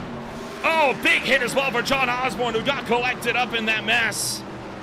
Heads up for the rest of the pack flying in, and they're able to gather it up. John Osborne has in fact found the inside safer barrier as well, just out of pit road. Not going to get overtime yet. It might be a 3-lap dash. How about Ping, though? He looped it from the race lead. Eventually had help, but in all seriousness, it was his fault, right? Looping it from the race lead just a handful of laps ago. And all of a sudden, he's back up in the race lead. He's got the best chance to win this thing. Got the 4 freshest tires. And he's got a buffer with Hobbs probably going to start on the inside row here, as Ping's probably going to take the outside. I mean, massive opportunity for Ping after throwing it all away earlier. They're 3 wide, looking for 4. Sotomayor was with Dees, Crockett, and Thorpe. And they went 4. There's just no room. Brian Dees was down on the apron already. The 91 had to come down to avoid the 2 above him and just slides it around. And just gets clipped by John Osborne, who then you'll be able to see start to lose control of the car right there. Right at the exit of pit road, he's going to go down and smoke the inside safe barrier right by the ambulance. I hate that for Osborne. He was having a good night earlier, got caught up in the one incident where we saw Brad Lawson go flying through the sky. And ever since then, Osborne just hasn't been able to get that track position back. He was running top 10 for a lot of the night, and here comes Hop down pit road. He said, okay, I'm not going to win this race on the older tires, so he's coming down to get 4 freshies. It's just one caution too late. Oh, boy. There's the look at speed with the 91 going spinning, and there was John Osborne getting involved as well. Connor Gibson doing a good job to avoid that, and there's the hit. On board with Foster, the number 8. Kind of reminiscent of Ryan Blaney at Nashville a few years ago there for Osborne, just catching the asphalt as he's already sideways and just nosing straight into the wall. Foster, man, this race has been terrible for Foster right off the rip, just hanging out, trying not to get too many incidents through the rest of this thing. 6 laps down, able to get through that one cleanly though, and might pick up a couple positions off of a couple of these cars getting damaged in that one.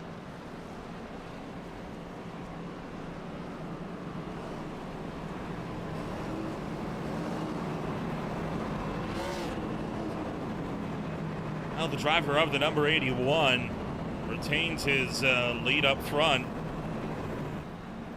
We'll look for 3 to go this time by. Man, a bit of a shame it's come to this, right? I mean, we had such a good race, some really long green flag runs, and well, what happens is what usually happens on iRacing when you get a caution the back 30 laps in a 200-mile race like this, right? It just, everyone loses their minds.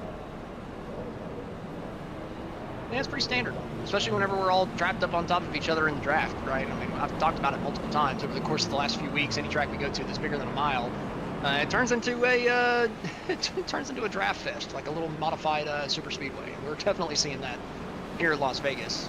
Tires matter more than they do at super speedways, that's for sure. But whenever everybody's in the same set of tires, or on the same tire strategy, the first 20, 25, sometimes even 30 laps of a stint are just all up on top of each other, and you get these cautions that bunch up the field at the end and get everybody on the same tire strategy, and it's just a pack race until the end.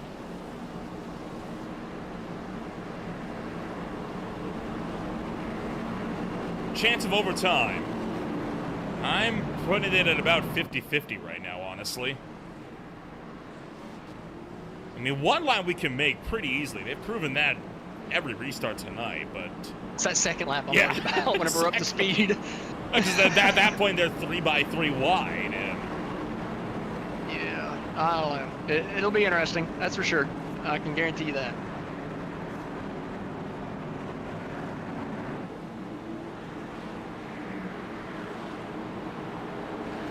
iRacing pace car going to get set to make its turn to the pit road.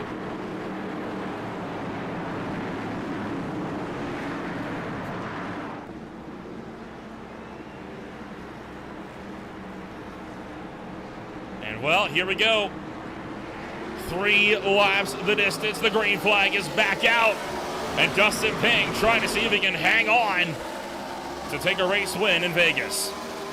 Great restart from Wellman. He is on the older tires, though, so can Wellman just hang on? I don't think he can win. I mean, I don't know, only 3 laps to go. Who knows? You just take one big run down the back straightaway, and your moment could be right now if you're Kyle Wellman. Heck of a rebound, sitting in second, but Kilroe is not going to push him up to side by side with the leader. He's going to take second all by himself. Down on the bottom of the racetrack, Wellman just couldn't hang on with the older tires.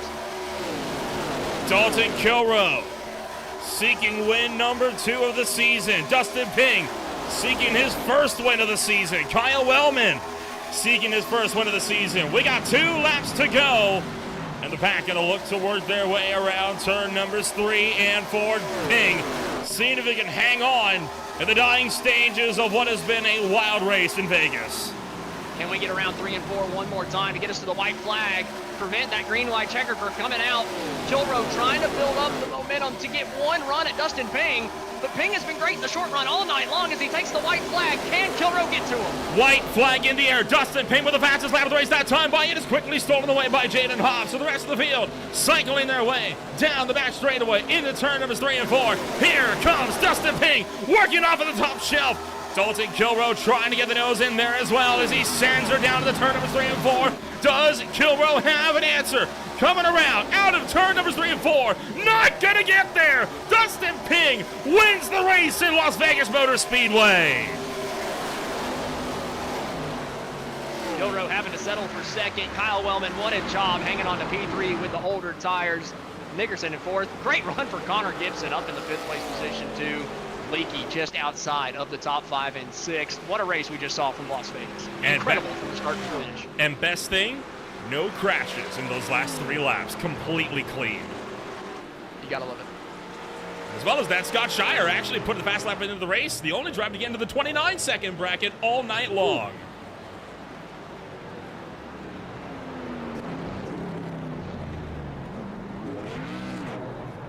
Ping coming down here to do his donuts after getting his first win of the season. What a job from Ping. Like I mentioned, throughout the rest of the end of that race, Ping spun himself off the nose of Kilroe towards the end of that thing while leading the race, and somehow both those guys finished the same way that they were running whenever Ping went spinning through the infield grass, first and second for both those guys. What a recovery from Dustin Ping. They'll burn it down on the front straightaway. Might need a little bit of practice on the burnout seat. There you go. He's got it figured out now. Had to take a couple of attempts, so now he's able to put on a smoke show for the folks here at Las Vegas Motor Speedway. And a win that is very much hard-earned after a start all the way back from 15th this afternoon. And we'll look to get a rundown now on your official results here at the end of the night, as it is going to be none other than Dustin Ping taking win number 1 of the season. Dalton Kilroe finishes hot on his heels in second, with Kyle Wellman back in 3rd. Nick Nickerson in 4th. Connor Gibson closes out the top 5, but he had to start his race with an end of the longest line penalty. From there, Leakey, Thorpe, Coruscant, and Hop close out the top 10. Going down to 11th to 20th, Brian Dees finishes in 11th place. Sean Williams in 12th, a much-needed decent run for Williams, sitting 15th in the playoff standings. Matt Crockett in 13th, Scott Shire in 14th. White Walker rounds out the top 15 with Joey Neese, Michael Ashmore, Michael Keithley, Christopher Bassinger, and Matt Sotomayor rounding out the top 20. Kevin Foster 6 laps down alongside Ricky Hart Jr., Mike Massagill back in 23rd, and then it's Jeremiah Hobbs, Tanner Marr, Katie Gargiulo, Paul Satmary, John Osborne, Larry Bell, Brad Lawson, along with Robert Lukens and Thomas Mitchell, all failing to start this race, failing to finish this race here this afternoon. Well, it was a hard-fought fight for most, but Boy, what a fight that we were able to have nonetheless. I mean, absolutely stellar drives all throughout the course of the afternoon, and we'll look to give a chit-chat here with all the folks that finish this race up on the podium, and we'll look to start things off first and foremost with Dustin Ping, the man of the hour, the driver that took the championship at the end of season number 2, finally takes his first race win of the season. Dustin, this win did not come easy this afternoon. Talk us through it. No, that was not an easy win at all. Not after having surgery and everything. Kind of laid up on bed rest right now. Definitely a hard race for tonight. The car was extremely tight and loose and just all around weird. Well, I know you've had mouth surgery, so I'm gonna keep this short and sweet. I don't want to risk your pre-surgery care or anything. Obviously, a big win for you. Next week it'll be. I mean, just like everywhere, great. It's going to be a wild one. And, well, next week, we're going to be taking ourselves with a swing out to Dover Motor Speedway. What do you think the Boston Miles got in store for that number 81? I don't know. We'll see. With this car, who knows, honestly. Yeah. Maybe I need to start racing high on hydros maybe from now on, see what that does. So, definitely turn my season around, so... Well, hey, you got to start somewhere, and today it's win number 1 for the season at Las Vegas Motor Speedway. We'll see you next week in Delaware. Yep, thank you. Dustin Ping takes home number 1 this afternoon, and we'll bring on up Dalton Kilroy, a driver that has been no stranger to podium interviews, and in fact, race win interviews as well these last few weeks. Austin Edstrom, you're standing by with Kilroy. Yeah, Dalton, you did a great job here tonight. Sat up in the top 5 for most of the race. Just didn't really get that long run that I feel like you needed to kind of take hold of it. The one time that we had a long run, it was you and Thorpe at the top of the field, kind of pulling away from everybody. Was that kind of what you were looking for at some point towards the end of this race, to get that long run on the tires to kind of be able to flex your muscle? Yeah, a little bit. Certainly didn't help that I got sent up the track by the 2 car in 3 and 4, and then about put me in the fence coming out of 4 and cost me 12 spots. So, putting me behind the 8 ball there, that's, the way I view it, that's why Ping got the win, not me. But, I don't know. There's just a lot of indecisiveness and I guess a little bit of insanity, because people keep doing the same stuff over and over and it never changes, and then they wonder why it doesn't change. So I'm just going to keep trying to do me. I mean, I'll still obviously take a second place finish because I'm still on a roll. Just need to, not have people just drive me up the track like I'm not there. Yeah, well, Dalton, you've had a great couple weeks. You've just extended your points lead in the championship standings once again. Obviously, they kind of get reset whenever we get down to the playoff time. But what are you thinking with a few races left until those playoffs come? What do you need to do to be able to keep this consistency going, to make sure that you can make a full run to the championship? I just need to stay focused and try to not see red, especially after moments like that.